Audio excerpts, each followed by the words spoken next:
Bonjour tout le monde. Aujourd'hui, nous allons faire un cours de chimie et plus précisément, on commence le chapitre 7 qui porte sur l'étude qualitative de l'état d'équilibre chimique.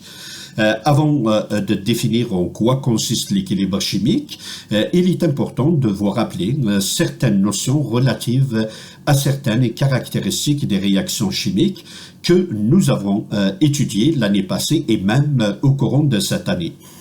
Ainsi, et au secondaire 4, on a toujours considéré qu'une réaction chimique se termine après avoir épuisé un de ses réactifs, c'est-à-dire la réaction chimique se complète après la transformation totale d'un ou plusieurs de ces réactifs en produits.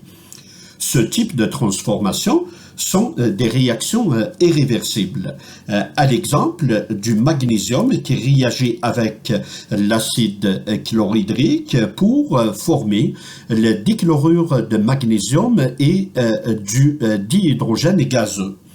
Cette réaction que nous avons pratiquée d'ailleurs au laboratoire l'année passée se complète lorsque le magnésium est totalement transformé.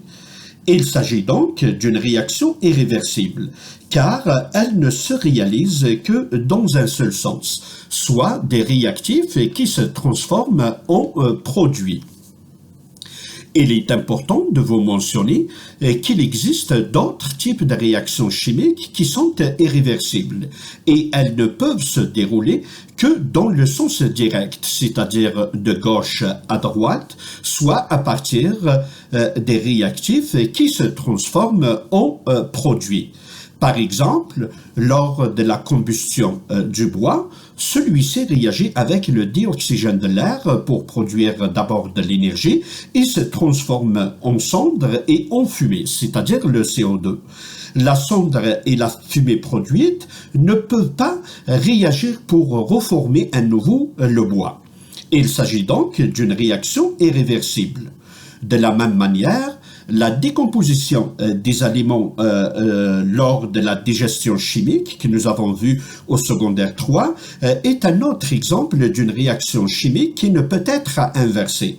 Donc, pour conclure ce point, une réaction chimique est dite irréversible lorsqu'elle est complète et qu'un ou plusieurs de ces réactifs se sont complètement transformés en produits. Toutefois, il existe bien des réactions qui ne se complètent pas et elles peuvent se dérouler autant en sens direct qu'en sens inverse. Il se produit dans ce cas une sorte de va-et-vient entre les molécules des réactifs et celles des produits. C'est ce qu'on appelle les réactions réversibles. Pour vous faciliter la compréhension de ce concept, on va prendre un exemple d'une transformation physique que vous connaissez très bien. Il s'agit de la transformation phasique de l'eau liquide vers l'eau gazeuse. Donc, nous avons de l'eau liquide qui se transforme en eau gazeuse. Cette réaction ne va pas se compléter parce que toute l'eau liquide ne va pas devenir gazeuse, sous certaines conditions bien entendu. Pour bien illustrer cet exemple, on remplit une bouteille d'eau et on ferme le bouchon. Après un certain temps, on constate que des gouttelettes et de la vapeur d'eau se forment sur le bord supérieur de la bouteille, tel que vous le voyez sur l'illustration. Ceci s'explique par le fait que certaines molécules d'eau liquide en surface qui ont acquis plus d'énergie vont passer à l'état gazeux. Ensuite, elles vont redevenir liquides lorsqu'elles perdent cette énergie acquise au départ. D'autres molécules liquides vont acquérir de l'énergie à leur tour et elles vont passer aussi à l'état gazeux et redevenir par la suite à l'état liquide lorsqu'elle va perdre son énergie. Cette transformation de phase va continuer autant que les facteurs qui favorisent cet échange entre l'état gazeux et l'état liquide de l'eau restent constants. Donc, on a une réaction qui se fait ou qui se réalise à partir des réactifs vers les produits, qu'on appelle la réaction directe, et une réaction inverse qui se fait à partir des produits vers les réactifs. Ces deux réactions se produisent simultanément et quand la vitesse de la réaction directe est égale à la vitesse de la réaction inverse, alors on est en présence d'un état d'équilibre. Et c'est ce qu'on appelle l'équilibre dynamique d'une réaction. On l'appelle l'équilibre dynamique parce que la réaction continue de se produire dans les deux sens et à la même vitesse.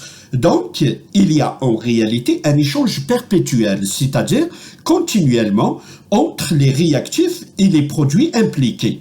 Même si, à vue d'œil, aucune transformation ne semble se dérouler. C'est pourquoi qu'on l'appelle justement l'équilibre dynamique. Maintenant, supposons que la bouteille est ouverte, comme le montre l'illustration. Bien évidemment, les molécules d'eau qui sont devenues gazeuses s'échappent de la bouteille et se dissipent dans l'environnement. Dans ce cas, les molécules ne reviendront pas dans la bouteille sous forme liquide. Et il en résulte donc une perte de matière pour ce système. Et en plus, il ne peut y avoir de réaction inverse. Ainsi, de cet exemple, on peut déduire que certaines conditions sont nécessaires à l'obtention d'un état d'équilibre.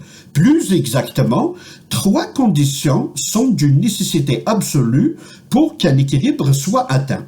Il s'agit tout d'abord d'un système fermé, c'est-à-dire il ne va pas y avoir de perte de matière ou d'échange hors système considéré.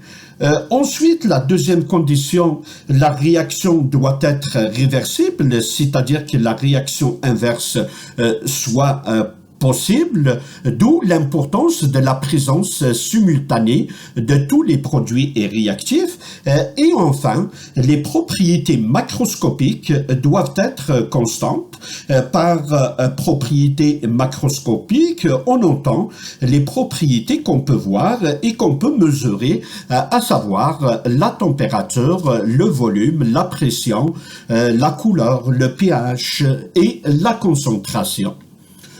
Voilà, on vient de terminer l'introduction à l'équilibre chimique.